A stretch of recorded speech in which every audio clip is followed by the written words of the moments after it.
नमस्कार, आप देख रहे हैं भारत एक्सप्रेस और मैं हूं आपके साथ आंचल मित्तल। कुछ ही दिनों में देश अपना 77वां गणतंत्र दिवस मनाएगा। इसके लिए पूरे देश में तैयारियां जोर शोर से चल रही है। हर तरफ देशभक्ति के तराने गूंज रहे हैं, लेकिन गणतंत्र दिवस यानी हमारे संविधान दिवस से जुड़ी एक बात काफी लोग नहीं जानते। 26 जनवरी को हर साल हम तिरंगा फहराते हैं, परेड देखते हैं और जन गण मन गाते हैं, लेकिन क्या आपने सोचा है कि जब हमारा संविधान 26 नवंबर 1949 को ही बनकर तैयार हो गया था, तो इसके लागू करने के लिए 2 महीने का इंतजार हमें क्यों करना पड़ा? क्यों 26 नवंबर को संविधान दिवस और 26 जनवरी को गणतंत्र दिवस कहा गया? आज हम इतिहास के उन पन्नों को पलटेंगे जो हमें उस बलिदान और संघर्षों की याद दिलाते हैं जिसने भारत को एक गणराज्य बनाया। दरअसल भारत 15 अगस्त 1947 को आजाद तो हो गया, लेकिन हमारे पास अपना कोई कानून नहीं था। हम तब भी अंग्रेजों के बनाए गवर्नमेंट ऑफ इंडिया एक्ट 1935 पर चल रहे थे। एक आजाद देश को चलाने के लिए जरूरत थी एक ऐसे संविधान की जो सबको समानता का अधिकार दे। इस जिम्मेदारी को उठाया डॉक्टर भीमराव अंबेडकर के नेतृत्व वाली ड्राफ्टिंग कमेटी ने। आपको जानकर हैरानी होगी कि भारतीय संविधान को तैयार करने में पूरे 2 साल 11 महीने और 18 दिन लगे। ये दुनिया का सबसे बड़ा लिखित संविधान था। 26 नवंबर 1949 को इसे संविधान सभा ने अपना लिया। अब सवाल आता है, 2 महीने की देरी क्यों? इसका जवाब छिपा है साल 1930 के इतिहास में। दिसंबर 1929 में लाहौर में कांग्रेस का अधिवेशन हुआ, जिसकी अध्यक्षता पंडित जवाहरलाल नेहरू कर रहे थे।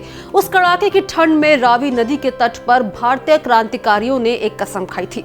उन्होंने अंग्रेजों से कह दिया था कि अब हमें डोमिनियन स्टेटस नहीं बल्कि पूर्ण स्वराज चाहिए।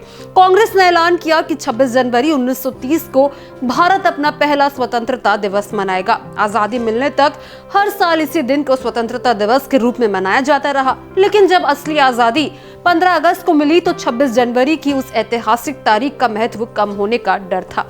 इसलिए हमारे नेताओं ने तय किया कि जिस तारीख ने देश में आजादी का जुनून भरा था, उसी तारीख को हम भारत का गणतंत्र दिवस मनाएंगे। यही वजह है कि 26 नवंबर को संविधान बनने के बावजूद 2 महीने का इंतजार किया गया और 26 जनवरी 1950 को इसे आधिकारिक रूप से लागू किया गया।